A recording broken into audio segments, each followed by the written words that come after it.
our beloved viewers to RTD's News English Edition. As usual, we begin tonight's news with the major and top highlights as well. President Gele inaugurates the Al Wasaniya Regional Institute and the Culture of Peace.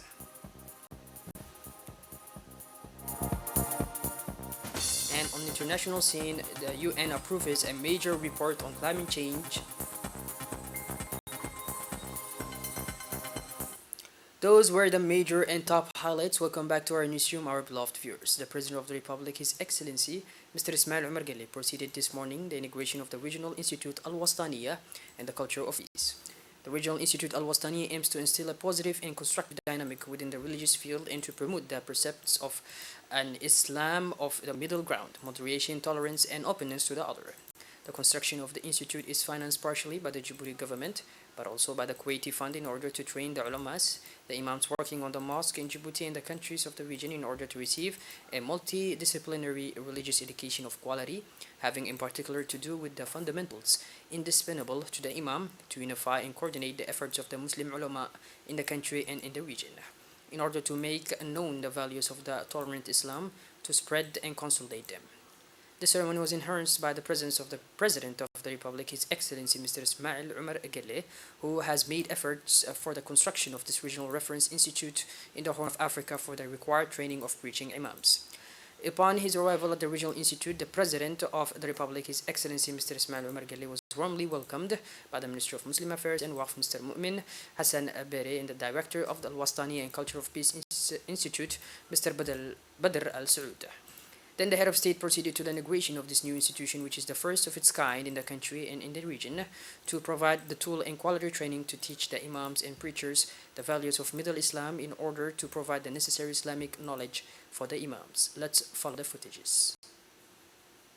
Allah, Allah ya wadud, Allah, Allah ya ma'bud, Allah, Allah ya wadud, ilahi wa anta al-ma'bud, dulana binayhi al-rasul, Allah, Allah ya wadud,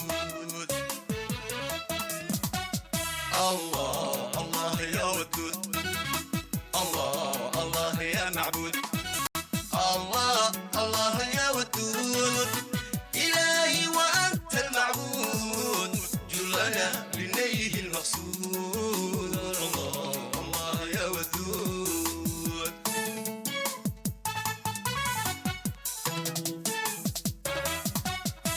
Abonku dhigay jilbaha, kullama kama jeesadide,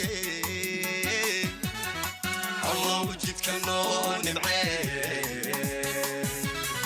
Allah wajidka noo nimcee, Allah, Allah ya wadud, Allah, Allah ya ma'bud, Allah, Allah ya wadud, ilahi wa anta al-ma'bud, dulana binayhi al-maqsud, Allah, Allah ya wadud.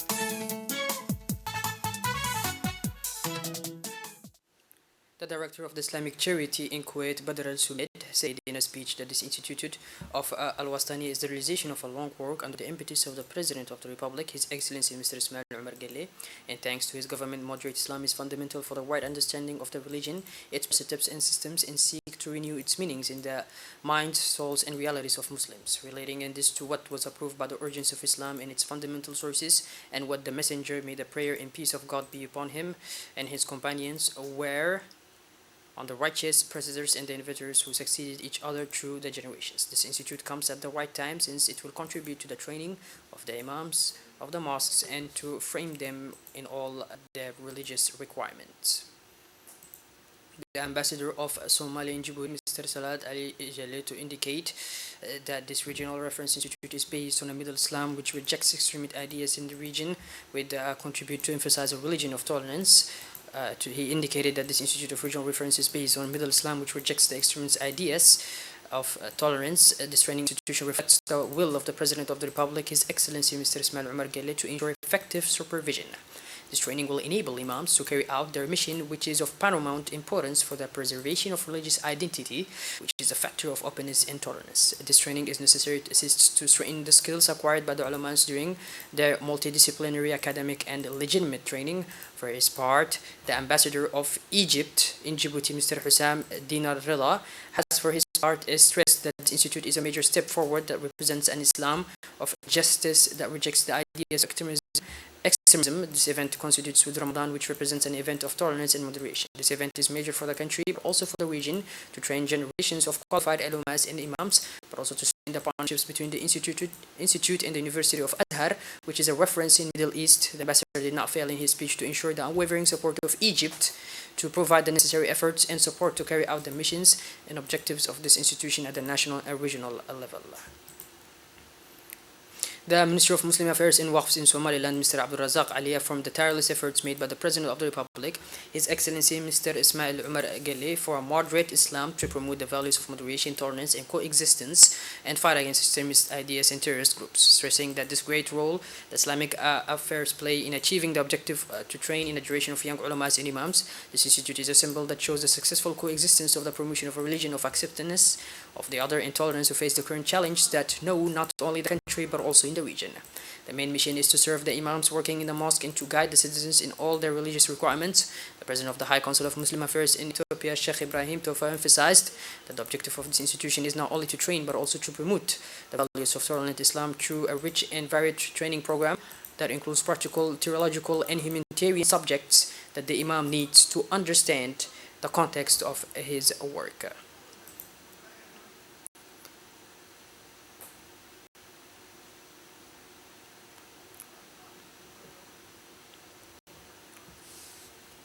For his part, the Minister of Islamic Affairs and Endowments, Mr. Mumin Hassan Beri, expressed in his speech his gratitude and appreciation to His Excellency the President of the Republic, Mr. Ismail Umar Gelle, for this generous sponsorship of this joyful ceremony and his great support for this project.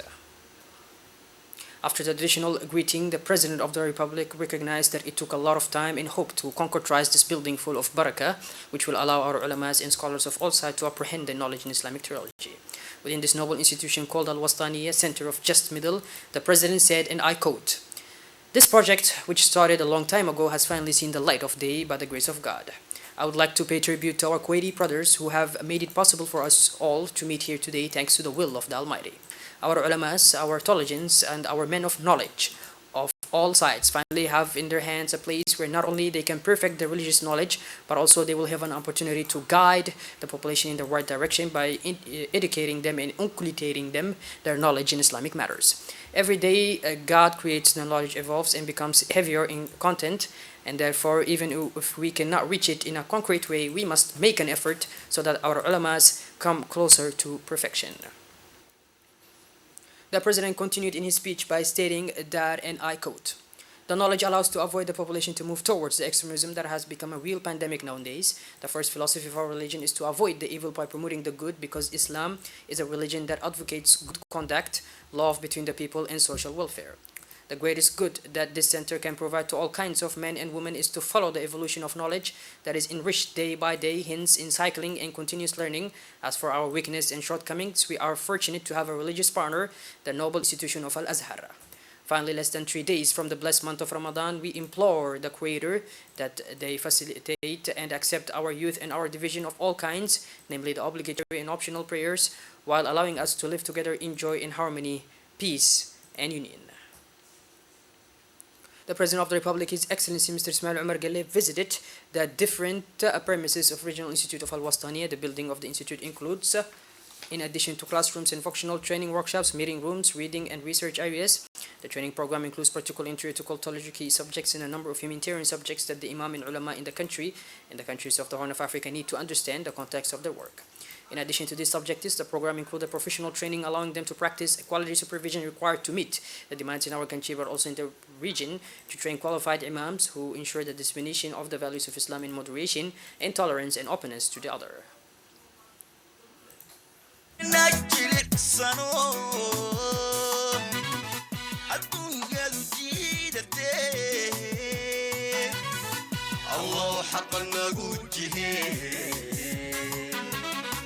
الله حقا نقوته الله الله يا ودود الله الله يا معبود الله الله يا ودود إلهي وأنت المعبود. The Prime Minister, Mr. Abdul Ghadir Kamil Mohammed, received today in the middle of the afternoon the Ambassador of the United Kingdom, accredited to Djibouti and to IGAD. At the center of discussion between the Prime Minister and the British diplomat, the cooperation relations between the Republic of Djibouti and the United Kingdom, as well as ways and means to develop them further, were discussed. The two parties reviewed on the same occasion several topics of common interest, including the leading role of our country in the preservation of peace and security. The head of the cabinet of the Primacy, Ali Abdullah Silai, attended the meeting. The traditional annual meeting on political dialogue of the year 2023 between the Republic of Djibouti and the European Union took place this Monday, March 20, 2023, under the co-chairmanship of the Minister of Foreign Affairs and International Cooperation, spokesman of the government, Mr. Mahmoud Ali Yusuf, and the Ambassador of the European Union in Djibouti, Mrs. Saville Tabase. The event brought together on the Djiboutian side the Minister of Interior, Mr. Saeed Nuh, the Minister of Economy and Finance, Mr. Ilyas Moussa Dawale, the Minister of Labor and Vocational Training, Mr. Umar Abdi, the Secretary General of the Ministry, Musa Muhammad Umar, the Director of Multilateral Relations, Ambassador Gali Idris, as well as several senior officials, including the Ministries of Foreign Affairs, Trade, Labor and Vocational Training, Energy and Justice, and in charge of human rights. On the European side, the European ambassador based in Djibouti, France, and Germany, and those who made the trip from Addis Ababa, Belgium, Netherlands, Sweden, Denmark, Finland, Poland, Luxembourg, Ireland, Portugal, the Czech Republic, Spain, Austria, Italy, Greece, and etc. to note also the presence of the commander in second of the Operation Atlanta, Admiral Heller Ducler.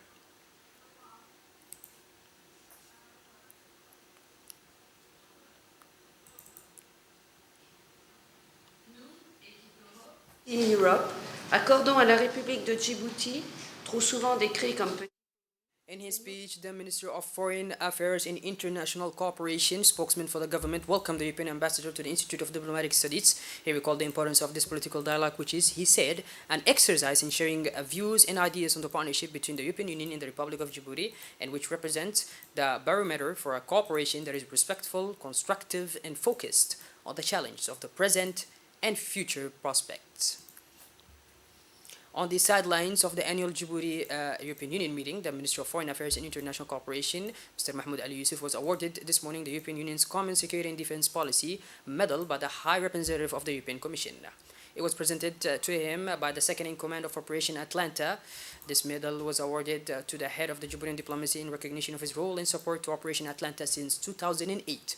Let us recall that Operation Atlanta is a military mission whose main objective was, and remains until today, the fight against armed aggression and piracy in the Horn of Africa, on the coasts of Somalia, in the Gulf of Aden, and in the Bab el-Mandab Strait, which links the Indian Ocean and the Red Sea together.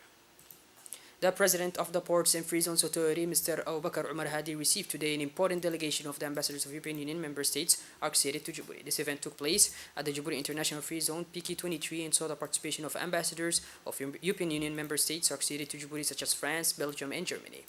A presentation on the projects of the Ports and Free Zones Authority, during which the ambassadors exchanged with President Hadi on various topics such as the geostrategic position of Djibouti on the various ports in the region and the performance of the SGTD, which was ranked first port in sub-Saharan Africa. The expertise of Djibouti in the field of bunkering the ship repair yard and the strengthening of human capacity in the field of maritime law and security was discussed. Ways and means to attract SMEs and existing opportunities for European investors were then mentioned.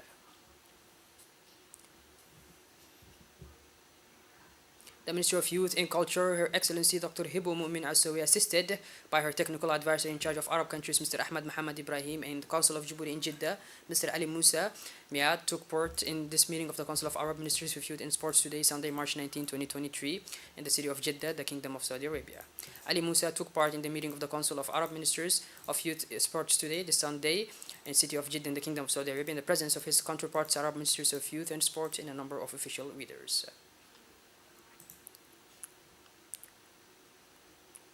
The Ministry of National Education and Vocational Training, MENFOP, in partnership with the International Organization of the Francophonie, organized today a launching ceremony of the second edition of the digital training under the program D-Click, Train to Digital. The launching ceremony took place at the Technical High School of Gabon in the presence of the Secretary General of MENFOP, Mr. Mohammed Abdullah Mahyoub, the Council of Cooperation in Cultural Action, and the Director General of the ETFP, the representative of the OIF and the director of CREF in Djibouti have sponsored the ceremony. The DCLIC program is part of the implementation of the strategy of the Digital Francophonie 2022-2026 program, adopted at the Ministerial Conference of Francophonie in 2021, and aims in particular to improve the acquisition of digital skills, especially by young people and women and people in vulnerable situations. This year, the launch of the second edition of the digital training coincides with the celebration of the International Day of the Francophonie, with a theme related to digital. Through this training, DCLIC, more than 100 young Djiboutians will benefit from 3 months of training in web development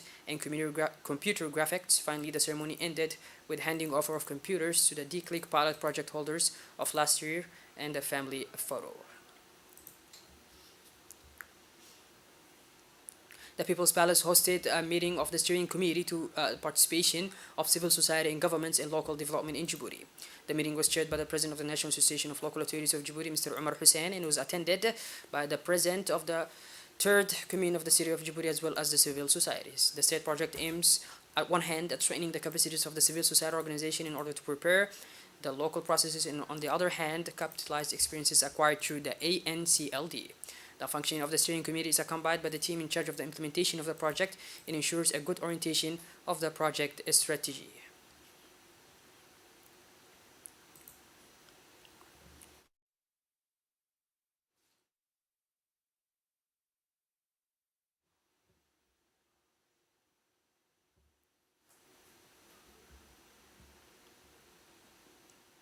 After a heavy rainfall that took place yesterday, the means of various state services have been mobilized in the first rank among the UNIAD. In the first rank accompanied the Service of Civil Protection in those of the Prefecture of the City of Djibouti, which has begun pumping operations on the main arteries of the city areas and neighborhoods hard hit by flooding. As you can see here on the images, the arteries of the city are almost empty after a strong mobilization of state services. The Directorate of Sanitation has set up intervention teams for pumping water in some areas heavily impacted by flooding. The head of the Works Department, Mr. Ainan Musa Muhammad, stressed that the pumping of rainwater is almost clear after a strong mobilization by all forces included.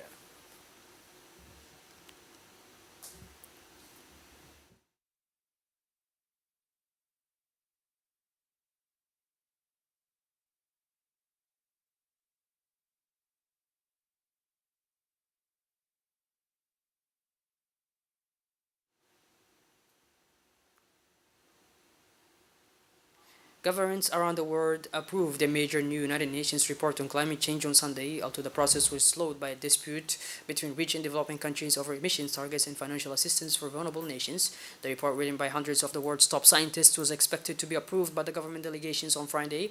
The Intergovernmental Panel on Climate Change report summarizes extensive research on global warming complied since the 2015 Paris Climate Agreement. Well, by this, our blood viewers, we finally conclude this edition. Thank you for being with us, and make sure to tune in later for more. Have a wonderful evening. Thank you once again.